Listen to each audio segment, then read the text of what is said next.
നമസ്കാരം. ഉച്ചവാർത്തയിലേക്ക് സ്വാഗതം. ആദ്യം പ്രധാന വാർത്തകൾ. സംസ്ഥാനത്തെ KSEB ഓഫീസുകളിൽ വൻ ക്രമക്കേട്. 41 ഉദ്യോഗസ്ഥർ വാങ്ങിയ 16 ലക്ഷത്തിലധികം രൂപ കണ്ടെടുത്തു. ഓപ്പറേഷൻ ഷോർട്ട് സർക്യൂട്ട് എന്ന പേരിൽ മിന്നൽ പരിശോധന നടത്തിയത് വിജിലൻസ്. മാനദണ്ഡങ്ങൾ പാലിക്കാതെ കരാർ നൽകുന്നതായും കണ്ടെത്തൽ.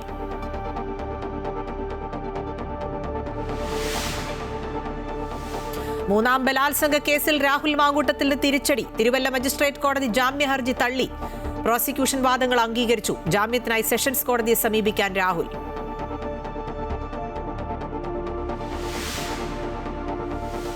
ശബരിമല സ്വർണ്ണക്കൊള്ളയിൽ നിർണായക ശാസ്ത്രീയ പരിശോധനാ ഫലം SITക്ക് കൈമാറി.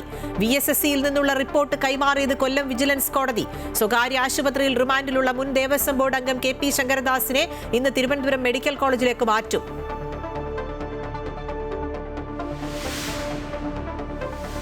സംസ്ഥാന സ്കൂൾ കലോത്സവത്തിൽ പുതുചരിത്രം. വീഡിയോ കോൺഫറൻസിലൂടെ പോസ്റ്റർ മത്സരത്തിൽ പങ്കെടുത്ത് ഗുരുതര രോഗം ബാധിച്ച കാസർഗോഡ് സ്വദേശിനി സിയ ഫാത്തിമ.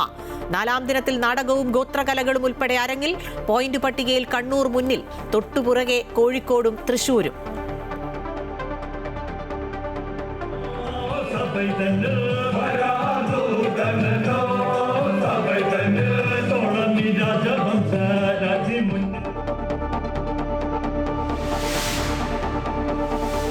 ബേപ്പൂരിൽ സജീവമായി PV അൻവർ. കോൺഗ്രസ് ലീഗ് നേതാക്കളെയും സാമുദായിക പ്രമുഖരെയും നേരിട്ട് കാണുന്നു.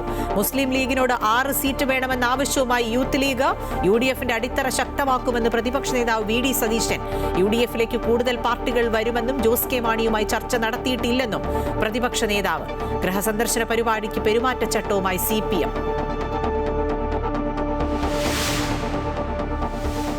പമ്പയിലെ ആശുപത്രിയിൽ തീർത്ഥാടകയ്ക്ക് ചികിത്സ നൽകിയതിൽ ഗുരുതര അനാസ്ഥയെന്ന് പരാതി. കാലിലെ മുറിവ് കെട്ടിയത് സർജിക്കൽ ബ്ലേഡ് അകത്തുവെച്ച്. നെടുമ്പാശ്ശേരി സ്വദേശിനി പ്രീത DMOയ്ക്ക് പരാതി നൽകി. മഞ്ചേരി മെഡിക്കൽ കോളേജിനെതിരെ പരാതിയുമായി ആദിവാസി കുടുംബം.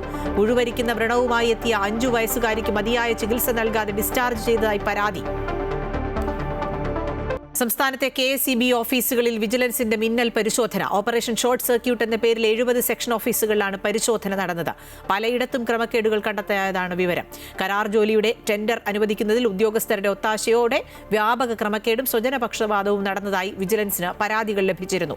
കരാറുകാരിൽ നിന്ന് കമ്മീഷൻ ഇനത്തിൽ പണം പറ്റുന്ന ചില ഉദ്യോഗസ്ഥർ കരാർ പ്രവൃത്തികളിൽ പരിശോധന നടത്താതെ ബിൽ മാറി പണം അനുവദിക്കുന്നതായും വിവരം കിട്ടി. ഇതുമായി ബന്ധപ്പെട്ട ഫയലുകൾ വിജിലൻസ് സംഘം പരിശോധിച്ചു. ക്രമക്കേടുകൾ കണ്ടെത്താൻ അടിയന്തര പരിശോധന നടത്താൻ വിജിലൻസ് ഡയറക്ടർ മനോജ് എബ്രഹാം നിർദ്ദേശം നൽകുകയായിരുന്നു.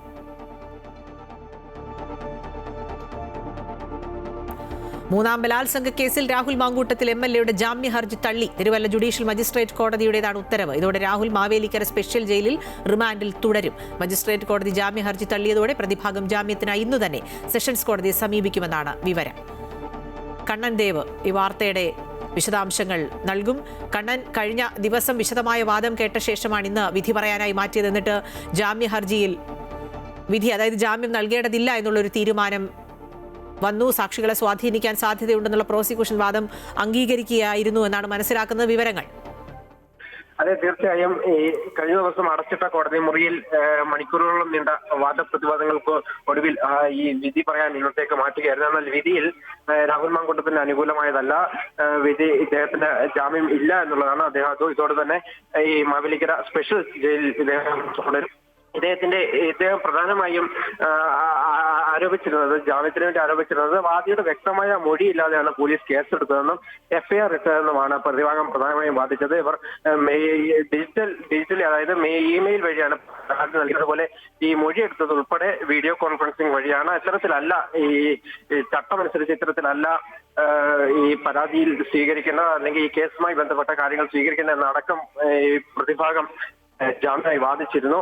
എന്നാൽ ഇത്തരത്തിൽ ഉള്ള കാര്യങ്ങളൊന്നും കോടതി അംഗീകരിച്ചില്ല എന്നുള്ളതാണ്. മാത്രമല്ല, ഇദ്ദേഹം ഈ ഒരു MLA ആണ്. അതുപോലെ നിലവിൽ സമാനമായ 2 കേസുകൾ ഇതിനു മുൻപ് ഉണ്ടായിരുന്നതാണെന്നും ആ കേസുകളിൽ ഹൈക്കോടതി മുൻകൂർ ജാമ്യം അനുവദിച്ചിട്ടുള്ളതാണ് എന്നും പ്രതിഭാഗം വാദിച്ചിരുന്നു. എന്നാൽ ഇതൊന്നും കോടതി അംഗീകരിച്ചില്ല. കാരണം പ്രതി ഉന്നത ബന്ധങ്ങളുള്ള ആളാണ്. അതുപോലെ ഈ കക്ഷികളെയും സ്വാധീനിക്കാനുള്ള സാധ്യതയുണ്ടെന്നാണ് പ്രോസിക്യൂഷൻ വാദിച്ചത്. വിദേശത്തുള്ള യുവതി നൽകിയ പരാതി പ്രകാരം ഇവരുടെ മൊഴി അന്ന് എടുത്തിരുന്നു. ആ മൊഴിയുടെ വീഡിയോ ദൃശ്യങ്ങൾ അടക്കമാണ് ഇന്നലെ കോടതിയിൽ ഹാജരാക്കിയിരുന്നത്. ഇതൊക്കെ കേട്ട ശേഷമാണ് ഇന്നിപ്പോൾ വിധി രാഹുലിന് ജാമ്യം ഇല്ല എന്ന തരത്തിൽ ജുഡീഷ്യൽ മജിസ്ട്രേറ്റ് കോടതി ഇപ്പോൾ വിധി പറഞ്ഞിരിക്കുന്നത്. ഇനിയിപ്പോൾ രാഹുൽ അടുത്ത സെഷൻസ് കോടതിയിലേക്ക് ഉൾപ്പെടെ ഹർജി ജാമ്യം നൽകും എന്നാണ് കരുതുന്നത്. ആഫിയ. ശരി, കണ്ണൻ ദേവാണ് വിശദാംശങ്ങൾ നൽകിയത്. സെഷൻസ് കോടതിയിലേക്ക് രാഹുൽ ഇന്ന് തന്നെ ജാമ്യ ഹർജിയുമായി പോകുമെന്നാണ് കരുതുന്നത്. ശബരിമല സ്വർണ്ണക്കൊള്ളയുമായി ബന്ധപ്പെട്ട നിർണായക ശാസ്ത്രീയ പരിശോധനാ ഫലം വിജിലൻസ് കോടതി അന്വേഷണ സംഘത്തിന് കൈമാറി. കഴിഞ്ഞ ദിവസം VSSCയിൽ നിന്നും പരിശോധനാ ഫലം സീൽ വെച്ച കവറിൽ കൊല്ലം വിജിലൻസ് കോടതിയിൽ നൽകിയിരുന്നു. നഷ്ടപ്പെട്ട സ്വർണത്തിന്റെ മൂല്യം, പുരാവസ്തു മൂല്യം തുടങ്ങിയ വിവരങ്ങളടങ്ങിയ റിപ്പോർട്ടാണ് കൈമാറിയത്. ഈ റിപ്പോർട്ട് വിശദമായി പരിശോധിച്ച ശേഷമായിരിക്കും തുടർ നടപടികൾ സ്വീകരിക്കുക. സ്വർണ്ണക്കൊള്ളയുമായി ബന്ധപ്പെട്ട അന്വേഷണത്തിന്റെ ഗതി തന്നെ നിർണ്ണയിക്കുന്ന റിപ്പോർട്ടാണ് കൊല്ലം വിജിലൻസ് കോടതി SITക്ക് കൈമാറിയിരിക്കുന്നത്. ശബരിമലയിൽ ഇപ്പോഴുള്ളത് പഴയ പാളികളാണോ പുതിയതാണോ എന്നതും പാളികളിലെ സ്വർണത്തിന്റെ അളവ് നിർണ്ണയിക്കുന്ന ശാസ്ത്രീയ പരിശോധന നടന്നത് VSSCയിലാണ്. 15 സാമ്പിളുകളാണ് പരിശോധിച്ചത്. എത്രത്തോളം സ്വർണം നഷ്ടമായി എന്നറിയുന്നതിൽ ഈ പരിശോധനാ ഫലം നിർണായകമാണ്.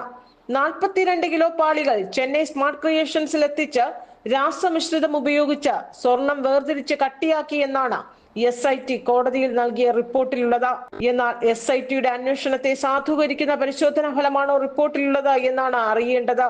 ശബരിമലയിൽ നിന്ന് ശേഖരിച്ച സാമ്പിളുകൾക്ക് പുറമെ കേസിലെ പ്രതിയായ ഗോവർദ്ധനിൽ നിന്ന് കണ്ടെടുത്ത സ്വർണവും ശാസ്ത്രീയ പരിശോധനയ്ക്ക് വിധേയമാക്കിയിട്ടുണ്ട്. ഈ പരിശോധനാ ഫലത്തിന്റെ കൂടി അടിസ്ഥാനത്തിലാകും SIT തിങ്കളാഴ്ച വിശദമായ അന്വേഷണ പുരോഗതി റിപ്പോർട്ട് ഹൈക്കോടതിയിൽ സമർപ്പിക്കുന്നത്. ഇതിന്റെ അടിസ്ഥാനത്തിലാകും അന്വേഷണം CBIക്ക് കൈമാറുന്നതടക്കം ഹൈക്കോടതി തീരുമാനമെടുക്കുക. അമൃത ന്യൂസ്, തിരുവനന്തപുരം. നിയമസഭാ തെരഞ്ഞെടുപ്പ് സ്ഥാനാർത്ഥി നിർണയത്തിൽ മുസ്ലിം ലീഗിന് മുന്നിൽ സീറ്റ് ആവശ്യവുമായി യൂത്ത് ലീഗ് നേതൃത്വത്തിൽ നിന്ന് 6 പേരെയെങ്കിലും പരിഗണിക്കണമെന്ന ആവശ്യമാണ് യൂത്ത് ലീഗ് മുന്നോട്ട് വയ്ക്കുന്നത്. നിയമസഭാ തെരഞ്ഞെടുപ്പ് വരാനിരിക്കെ യൂത്ത് ലീഗിന് അർഹമായ പരിഗണന നൽകണമെന്ന അഭിപ്രായമാണ് സംസ്ഥാന കമ്മിറ്റി യോഗത്തിൽ ഉയർന്നത്. സീറ്റ് നൽകുമ്പോൾ 3 ടേം വ്യവസ്ഥയും പ്രവർത്തന മികവും മാനദണ്ഡമാക്കണമെന്നും നേതൃമുഖങ്ങൾക്കല്ലാതെ ടേം വ്യവസ്ഥയിൽ ഇളവ് അനുവദിക്കരുതെന്നും യൂത്ത് ലീഗ് മുസ്ലിം ലീഗ് നേതൃത്വത്തിന് മുന്നിൽ വെച്ച നിർദ്ദേശത്തിൽ പറയുന്നു. മികച്ച പ്രവർത്തനം നടത്താത്തവർക്ക് സീറ്റ് നൽകരുത്. PK ഫിറോസിന് സുരക്ഷിത സീറ്റ് നൽകണമെന്നും ആവശ്യമുണ്ട്. യൂത്ത് ലീഗ് സംസ്ഥാന കമ്മിറ്റി യോഗത്തിലാണ് ഇത്തരം നിർദ്ദേശങ്ങൾ മുന്നോട്ട് വയ്ക്കാൻ തീരുമാനമായത്. സീറ്റ് ആവശ്യം ലീഗ് നേതൃത്വത്തെ അറിയിക്കാൻ മുനവർ അലി തങ്ങളെ ചുമതലപ്പെടുത്തിയിരിക്കുകയാണ്. ഇതുകൂടാതെ യൂത്ത് ലീഗ് നേതാക്കൾ നേരിട്ട് കുഞ്ഞാലിക്കുട്ടി, സാദിഖ് അലി തങ്ങൾ എന്നിവരെ കണ്ട് ഈ നിർദ്ദേശങ്ങൾ അറിയിക്കും. അമൃത ന്യൂസ്, കോഴിക്കോട്. കേരള കോൺഗ്രസിന്റെ മുന്നണി മാറ്റത്തിൽ പ്രതീക്ഷയർപ്പിക്കേണ്ട ഒരു കാര്യവുമില്ല എന്ന് തെരഞ്ഞെടുപ്പ് ഫലം തെളിയിച്ചിട്ടുണ്ട് എന്ന് മുസ്ലിം ലീഗ് ദേശീയ ജനറൽ സെക്രട്ടറി PK കുഞ്ഞാലിക്കുട്ടി. ആശയപരമായി യോജിക്കുന്നവർ വന്നാൽ മുന്നണിയിൽ എടുക്കാമെന്നാണ് പൊതു തീരുമാനം. കേരള കോൺഗ്രസിനോട് ആശയപരമായി വിയോജിപ്പില്ലല്ലോ എന്നും കുഞ്ഞാലിക്കുട്ടി പറഞ്ഞു. ഞങ്ങൾ തികഞ്ഞ കോൺഫിഡൻസിലാണ്. ഞങ്ങളുടെ കോൺഫിഡൻസിൻ്റെ അർത്ഥം എന്ന് പറയുന്നത് തുടർച്ചയായ വിജയങ്ങളാണ്. ഉപതെരഞ്ഞെടുപ്പ്, പാർലമെൻറ്റ് തെരഞ്ഞെടുപ്പ്, അസംബ്ലി തെരഞ്ഞെടുപ്പ് ബാക്കിയിരിക്കെ നടന്ന ഞങ്ങൾക്ക് ഏറ്റവും പ്രതികൂലമാവേണ്ടിയിരുന്ന പഞ്ചായത്ത് തെരഞ്ഞെടുപ്പ്, അത്രയും കഴിഞ്ഞിട്ട് ഞങ്ങൾ ഇതൊക്കെ ചെയ്തുകൊണ്ടിരിക്കുമ്പോൾ നിങ്ങൾ കേരള കോൺഗ്രസിൻ്റെ കാര്യം ചോദിക്കുന്നു. UDFന്റെ അടിത്തറ ശക്തമാക്കുമെന്ന് പ്രതിപക്ഷ നേതാവ് VD സതീശൻ. UDFിലേക്ക് കൂടുതൽ പാർട്ടികൾ വരുമെന്നും ജോസ് കെ മാണിയുമായി ചർച്ച നടത്തിയിട്ടില്ല എന്നും പ്രതിപക്ഷ നേതാവ് പറഞ്ഞു. സ്വർണ്ണക്കൊള്ള കേസിൽ മുഖ്യമന്ത്രിയുടെ ഓഫീസ് ഇടപെടുന്നുവെന്നും പ്രതിപക്ഷ നേതാവ് ആരോപിച്ചു. അസംബ്ലി തെരഞ്ഞെടുപ്പിന് മുമ്പ് UDFന്റെ അടിത്തറ ഇപ്പോൾ ഉള്ളതിനേക്കാൾ വലുതാവും, ഒരു സംശയം വേണ്ട.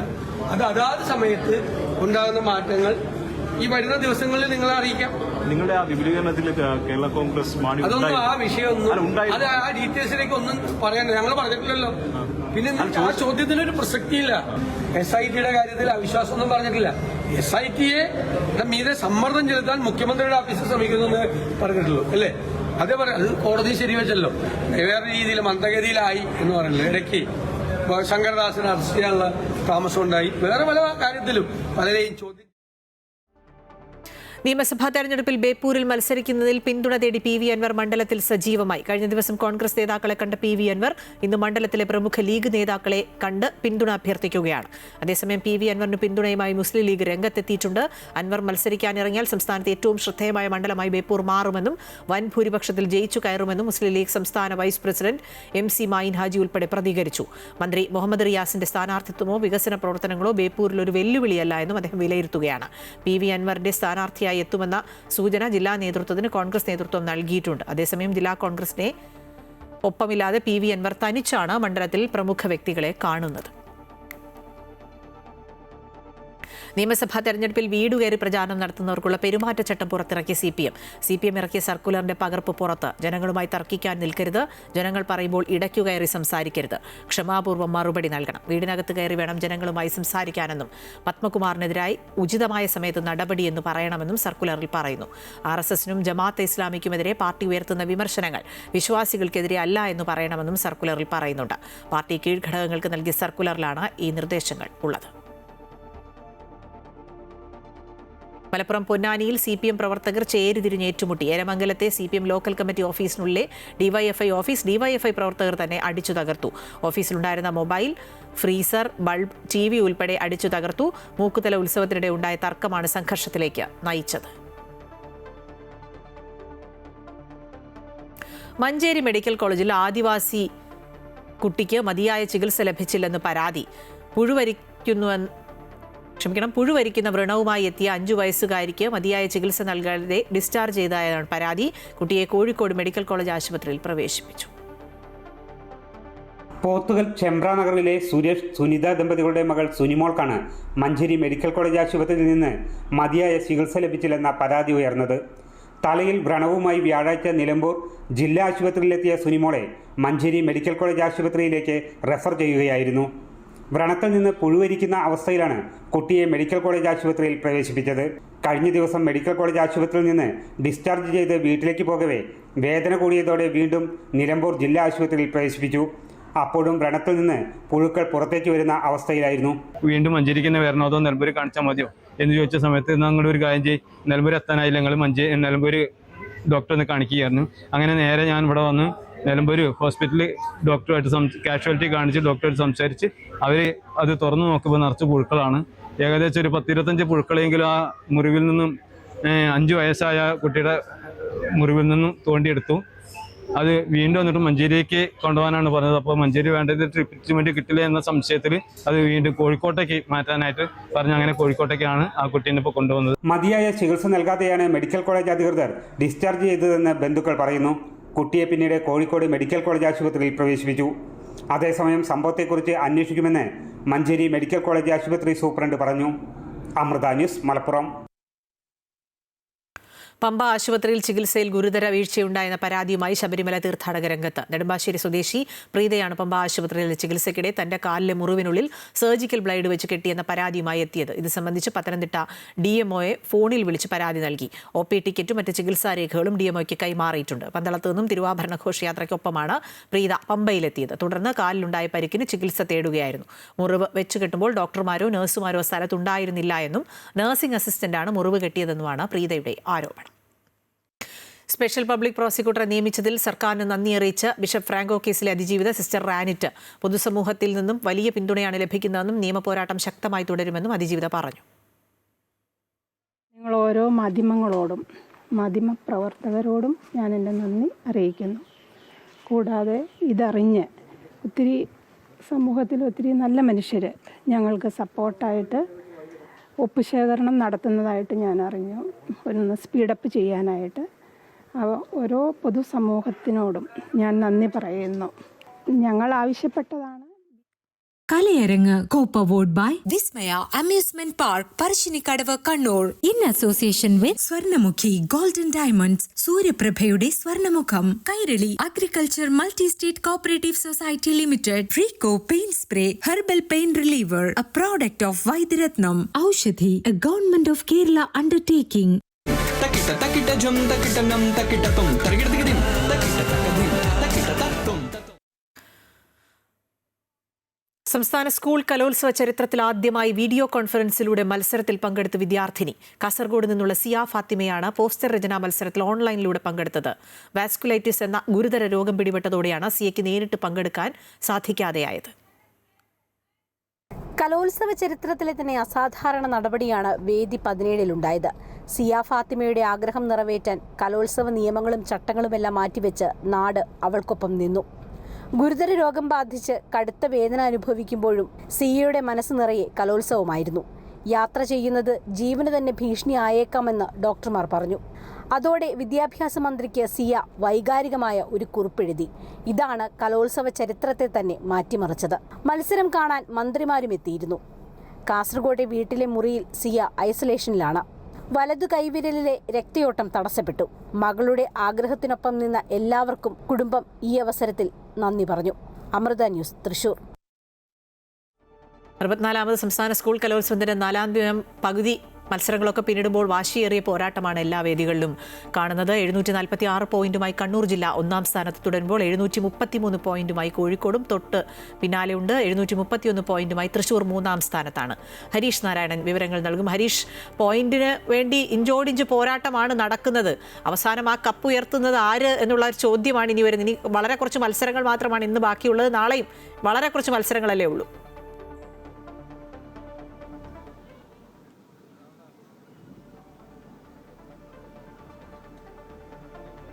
അഖില, തീർച്ചയായും ഈ ഒരു 4ാമത്തെ ദിവസം ഇപ്പോൾ പകുതി പിന്നിടുമ്പോൾ വാശിയേറിയ മത്സരങ്ങളാണ് എല്ലാ വേദികളിലും കാണാൻ സാധിച്ചത്. നിറഞ്ഞ സദസ്സായിരുന്നു എല്ലാ വേദികളിലും. ഞാനിപ്പോൾ പ്രധാന വേദിയിലാണ്.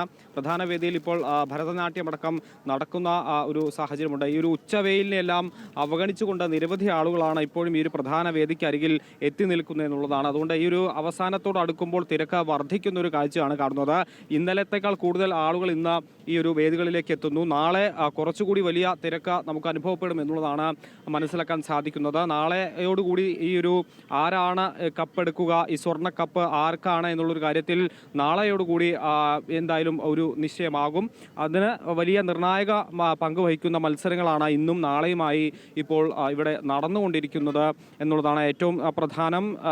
കണ്ണൂര് മുന്നിട്ട് നിൽക്കുന്ന ഒരു കാഴ്ചയാണ്. തൊട്ടുപിറകിൽ കോഴിക്കോട്, അതിന് പുറകിൽ തൃശ്ശൂർ. പക്ഷേ അവസാന നിമിഷം വരെ ഈ പോയിന്റ് നിലയിൽ മാറി മറയാനുള്ള ഒരു സാധ്യതയുണ്ട്. കഴിഞ്ഞ കുറേ വർഷങ്ങളായി കലോത്സവങ്ങളിലൊക്കെ അവസാന നിമിഷമൊക്കെ പോയിന്റ് നില മാറി മറയുന്ന കാഴ്ച നമ്മൾ കണ്ടതാണ്. അതിന് സമാനമായി ഈ ഒരു കലോത്സവത്തിലും അത്തരത്തിൽ ഉണ്ടാകുമോ എന്നുള്ളതാണ് വളരെ നിർണായകമായി നോക്കിക്കാണേണ്ട ഒരു കാര്യം. നിലവിൽ എന്തായാലും കണ്ണൂര് മുന്നിട്ട് നിൽക്കുന്ന ഒരു കാഴ്ചയാണ്. നമുക്ക് ഈ ഒരു വേദിയുടെ പരിസരത്ത് തന്നെ നിരവധി കലാകാരന്മാരെ, വേഷപ്രച്ഛന്നരായ കലാകാരന്മാരൊക്കെ കാണാൻ സാധിക്കുന്നുണ്ട്. ഇവരെല്ലാം തന്നെ ഇത്തരത്തിൽ ഈ ഒരു വെയിലിനെല്ലാം അവഗണിച്ചുകൊണ്ട് പല വേദികളിലായി എത്തി ഈ പരിപാടിയിൽ, ഈ ഒരു കലാപരിപാടിയിൽ അവരുടെ പെർഫോമൻസിലൊക്കെ പങ്കെടുക്കാൻ വേണ്ടി കാത്തു നിൽക്കുന്ന ഒരു കാഴ്ചയാണ്. ജനത്തിരക്കിനൊന്നും ഒട്ടും കുറവില്ല എന്നുള്ളതാണ്. കഴിഞ്ഞ കുറേ ദിവസങ്ങളായുള്ള ആ ഒരു തിരക്ക് അത് വർദ്ധിച്ചിട്ട് മാത്രമേ ഉള്ളൂ. ഇപ്പോൾ കൂടുതൽ ആളുകൾ ഈ മൈതാനിയിലേക്ക്, വിവിധ വേദികളിലേക്കൊക്കെ എത്തി നിൽക്കുന്ന ഒരു കാഴ്ചയാണ് നമുക്ക് കാണാൻ സാധിക്കുന്നത്. എന്തായാലും കലോത്സവം അത് അതിൻ്റെ പാരമ്യത്തിലേക്ക് എത്തി നിൽക്കുന്നു എന്നുള്ളതാണ്. ഇനി നാളെ ഒരു ദിവസം കൂടിയേ ഉള്ളൂ. ആ ഒരു ദിവസം കഴിഞ്ഞാൽ നമുക്ക് തീരുമാനിക്കാം ഈ കപ്പ് ആരാണ് എടുക്കുക. കപ്പ് കണ്ണൂരിലേക്ക് പോകുമോ, കോഴിക്കോടേക്ക് പോകുമോ, അതോ തൃശ്ശൂരിൽ തന്നെ ഈ കപ്പ് നിലനിൽക്കുമോ എന്നുള്ളൊരു കാര്യം ആ അടുത്ത ദിവസം മാത്രമേ നമുക്ക് അറിയാൻ സാധിക്കുകയുള്ളൂ. നേരത്തെ മന്ത്രി കെ രാജനടക്കമുള്ള സംഘാടകരടക്കം പറഞ്ഞത് തൃശ്ശൂരിൽ തന്നെ കപ്പ് നിലനിർത്തണം.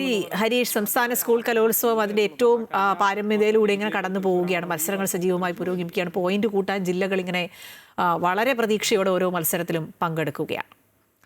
സംസ്ഥാന സ്കൂൾ കലോത്സവത്തിൽ ഹൈസ്കൂൾ വിഭാഗം പെൺകുട്ടികളുടെ മിമിക്രി മത്സരത്തിൽ മാറി മറിഞ്ഞ് ഗ്രേഡുകൾ. ഫലപ്രഖ്യാപനത്തിൽ നിമിഷങ്ങൾ കൊണ്ട് എ ഗ്രേഡ് ബി ഗ്രേഡായി മാറി. ആദ്യം ഫലം വരുമ്പോൾ വിധികർത്താക്കൾക്ക് പറ്റിയ പിഴവ് മനസ്സിലാക്കി ഉടൻ തിരുത്തുകയായിരുന്നു. ഞാൻ ഗ്രേഡിംഗ് നിലവാരം വായിക്കാം. Test number 262 A grade.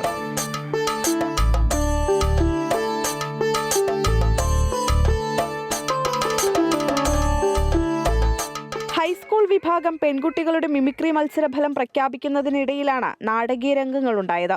ആദ്യം ഫലം പ്രഖ്യാപിച്ചപ്പോൾ എ ഗ്രേഡാണെന്ന് കേട്ട് വിദ്യാർത്ഥികൾ ആഹ്ലാദിച്ചു. എന്നാൽ ആ സന്തോഷം അധികം നീണ്ടു നിന്നില്ല.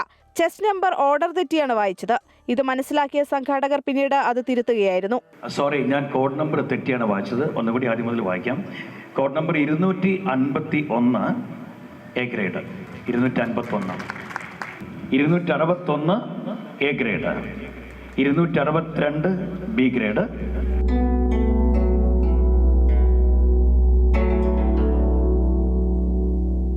മാസങ്ങൾ നീണ്ട പരിശീലനത്തിനൊടുവിലാണ് ഓരോ മത്സരാർത്ഥിയും സംസ്ഥാന സ്കൂൾ കലോത്സവ വേദിയിലെത്തുന്നത്. വലിയ പ്രതീക്ഷ വിഫലമായി ഗ്രേഡ് മാറി ബി ഗ്രേഡായ നിമിഷം മിമിക്രി വേദി കണ്ണീരിൽ ആഴുന്ന കാഴ്ചയാണ് കണ്ടത്. വേദിയിൽ ഒരേ സമയം സന്തോഷവും സങ്കടവും മിന്നിമറഞ്ഞു. വിധികർത്താക്കൾക്ക് പറ്റിയ അമളി മൂലം ചിലർ കരഞ്ഞുകൊണ്ട് വേദി വിട്ടപ്പോൾ മറ്റു ചിലർ ആശങ്ക മാറി വിജയാഹ്ലാദം മുഴക്കിയാണ് വേദി വിട്ടത്. ക്യാമറാമാൻ ബിജു മുരളീധരനൊപ്പം ആതിര രാധാകൃഷ്ണൻ, അമൃത ന്യൂസ്, തൃശൂർ. ശബരിമലയിൽ നടയടയ്ക്കാൻ 2 ദിവസം ശേഷിക്കെ സന്നിധാനത്ത് ഭക്തരുടെ തിരക്ക്. 19-ന് നടക്കുന്ന ഗുരുതിയോടെയാണ് മകരവിളക്ക് മഹോത്സവ ചടങ്ങുകൾ സമാപിക്കുന്നത്. രജിത് കുമാർ തയ്യാറാക്കിയ റിപ്പോർട്ട് കാണാം. മണ്ഡല മകരവിളക്ക് കാലത്തിന് സമാപനമാകാൻ ഇനി 2 ദിവസങ്ങൾ മാത്രമാണ് ശേഷിക്കുന്നത്. അയ്യപ്പ ഭക്തരുടെ ഒരു തിരക്ക് ഈ 2 ദിവസങ്ങളിൽ സന്നിധാനത്ത് ഉണ്ടാകുമെന്നത് തന്നെയാണ് ഏറ്റവും പ്രധാനപ്പെട്ട കാര്യം. അതുകൊണ്ട് തന്നെ ഇപ്പോഴും അയ്യപ്പ ഭക്തരുടെ ഒരു തിരക്ക് തുടരുകയാണ് സന്നിധാനത്ത്. ഇന്ന് രാവിലെ മുതൽ തന്നെ കൂടുതലായി അയ്യപ്പ ഭക്തരുടെ ഒരു തിരക്കുണ്ട്. കഴിഞ്ഞ ദിവസങ്ങളിലൊക്കെ കണക്കുകൾ പരിശോധിക്കുമ്പോൾ ഏകദേശം 60,000-ലധികം അയ്യപ്പ ഭക്തർ ദിനവും സന്നിധാനത്തേക്ക് ഈ ദിവസങ്ങളിൽ സന്നിധാനത്തേക്ക് ദർശനത്തിനായി എത്തുന്നുണ്ട്. ഇപ്പോൾ ഇന്നും അയ്യപ്പ ഭക്തരുടെ ഒരു തിരക്ക് സന്നിധാനത്ത് അനുഭവപ്പെടുകയാണ്. ഇനി 2 ദിവസങ്ങൾ മാത്രമാണ് പൂജകൾ സന്നിധാനത്ത് നടക്കുക. ഏറ്റവും പ്രധാനപ്പെട്ട കാര്യമെന്ന് പറയുന്നത് ഇന്ന് വൈകിട്ട് 8 മണി വരെയാണ് സർവ്വാഭരണ വിഭൂഷിതനായ അയ്യപ്പനെ കണ്ടു തൊഴുന്നതിന് ഭക്തർക്ക് സാഹചര്യമുള്ളത്. അതിനുശേഷം നാളെയാണ് മറ്റ് ചടങ്ങുകൾ നടക്കുക. മറ്റു ചടങ്ങുകൾ നാളെ തുടരുന്ന ഒരു സാഹചര്യത്തിൽ നാളെ വരെ മാത്രമാണ് നെയ്യഭിഷേകത്തിനും അയ്യപ്പ ഭക്തർക്ക് സാഹചര്യമുള്ളത്. അടുത്ത ദിവസം 19-ാം തീയതിയാണ് മണിമണ്ഡപത്തിന് സമീപം ഗുരുതി അടക്കമുള്ള ചടങ്ങുകൾ നടക്കുക. അതിനുശേഷം മണിമണ്ഡപത്തിൽ നടക്കുന്ന ഗുരുതിയോടുകൂടി ശബരിമലയിലെ മകരവിളക്ക് മഹോത്സവവുമായി ബന്ധപ്പെട്ടുകൊണ്ടുള്ള പൂജകൾക്ക് സമാപനമാവുകയാണ്. അത്തരത്തിൽ ശബരിമലയിലെ എല്ലാ ചടങ്ങുകളും പൂർത്തീകരിച്ച് 20-ാം തീയതിയോടുകൂടി അയ്യപ്പ സംഘർഷം ലഘൂകരിക്കാൻ ഇറാന് പിന്തുണ നൽകുമെന്ന് ചൈനയും റഷ്യയും. UN സുരക്ഷാ കൗൺസിലിൽ ചൈനയും റഷ്യയും ഇക്കാര്യം അറിയിച്ചു. ഏത് അമേരിക്കൻ സൈനിക ആക്രമണവും വലിയ യുദ്ധത്തിന് വഴിവെക്കുമെന്നാണ് വിലയിരുത്തൽ. അതേസമയം ഇറാനിൽ നിന്നുള്ള ഇന്ത്യക്കാരുടെ ആദ്യ സംഘം മടങ്ങിയെത്തി. ഇറാനിലെ സ്ഥിതി ഭയാനകമെന്ന് മടങ്ങിയെത്തിയവർ പ്രതികരിച്ചു. പശ്ചിമേഷ്യയിൽ യുദ്ധഭീതി ശക്തമാകുന്ന സാഹചര്യത്തിലാണ് സംഘർഷം ലഘൂകരിക്കാനുള്ള ഇടപെടലുകൾ ഉണ്ടാകുന്നത്. സൈനിക നടപടിക്കൊരുങ്ങിയ അമേരിക്ക അയഞ്ഞത് മേഖലയിൽ വലിയ ആശ്വാസം നൽകുന്നുണ്ട്. ഇറാനെ അമേരിക്ക ആക്രമിച്ചാൽ മിഡിൽ ഈസ്റ്റ് മേഖലയിൽ സംഘർഷം വ്യാപിക്കുമെന്ന ആശങ്കയാണ് എല്ലാവരും പങ്കുവയ്ക്കുന്നത്. ആഭ്യന്തര സംഘർഷം പരിഹരിക്കാൻ ഇറാന് പിന്തുണയുമായി ചൈനയും റഷ്യയും രംഗത്തെത്തി. രാജ്യത്തിന്റെ പരമാധികാരത്തെ ബഹുമാനിക്കണമെന്ന് പറഞ്ഞ ചൈനയും റഷ്യയും UN സുരക്ഷാ കൗൺസിലിൽ ഇറാന് പിന്തുണ വാഗ്ദാനം ചെയ്തു. അതേസമയം ഇറാനിൽ നിന്നുള്ള ഇന്ത്യക്കാരുടെ ആദ്യ സംഘം മടങ്ങിയെത്തി. हमें आइडिया नहीं था, हमें इंटरनेट ही नहीं था, लेकिन हम खुद आए हैं फिलहाल. हमें कुछ आइडिया नहीं अभी नहीं हाँ सुनने में आ रहा था बट हमने देखा नहीं कुछ. 9,000 ഇന്ത്യക്കാർ നിലവിൽ ഇറാനിലുണ്ട് എന്നാണ് വിദേശകാര്യ മന്ത്രാലയം വ്യക്തമാക്കുന്നത്. ഇറാനിൽ നിന്നുള്ള അന്താരാഷ്ട്ര വിമാന സർവീസുകൾ നിർത്തിയ സാഹചര്യത്തിൽ പ്രത്യേക വിമാനങ്ങളുടെ സഹായത്തോടെയാണ് ഒഴിപ്പിക്കൽ. ടെഹ്റാൻ, ഇസ്ഫഹാൻ എന്നീ നഗരങ്ങളിലെ മെഡിക്കൽ കോളേജുകളിൽ ഇന്ത്യൻ വിദ്യാർത്ഥികൾ പഠിക്കുന്നുണ്ട്.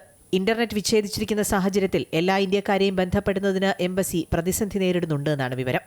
അമേരിക്കൻ ആക്രമണം ഉടനില്ല എന്ന സൂചനകൾ വന്നെങ്കിലും സ്ഥിതിഗതികൾ സങ്കീർണമെന്നാണ് വിലയിരുത്തൽ. News desk, Amrita TV. Under nineteen ഏകദിന ലോകകപ്പിൽ ഇന്ത്യ ഇന്ന് ബംഗ്ലാദേശിനെ നേരിടും. സിംബാബ്വേയിലെ ബുലവായോ ക്വീൻസ് സ്പോർട്സ് ക്ലബ് ഗ്രൗണ്ടിൽ അല്പസമയത്തിനകം മത്സരം ആരംഭിക്കും. ടോസ് നേടിയ ബംഗ്ലാദേശ് ഇന്ത്യയെ ബാറ്റിംഗിന് അയച്ചു. ഇരു രാജ്യങ്ങളും തമ്മിൽ സമീപകാലത്ത് ക്രിക്കറ്റ് ബന്ധത്തിലുണ്ടായ ഉലച്ചിൽ മത്സരത്തെ ശ്രദ്ധേയമാക്കിയിട്ടുണ്ട്.